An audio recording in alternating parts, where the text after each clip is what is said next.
বানাইতেছ? 5 টাকা মাত্র 5। কি বেচো তো 20 টাকা করে বেচবা কক্সবাজারে? 5 টাকা 10 টাকা বিক্রি করি। এটাও সবে এখন কিনি, এটাও সবে তো নাই এখানে রোজের মধ্যে বিভিন্ন ধরনের মাল আলু যখন বিভিন্ন মাল। এটাই তো আমি যখন কক্সবাজার কিনি ওই 20 মধ্যে 20 টাকা একদম আর কি মোটা নাই এত সেম এটাই।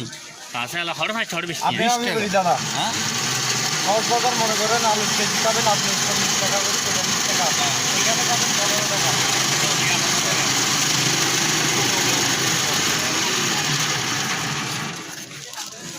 এটাও সব বেশি যখন জিনিস 5 টাকা বেচে তোমার লাভ হয় এটাতে?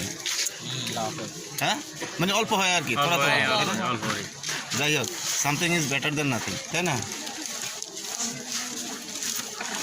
ওকে, সুন্দর। মনে হচ্ছে ভাই কি মনে হচ্ছে চলো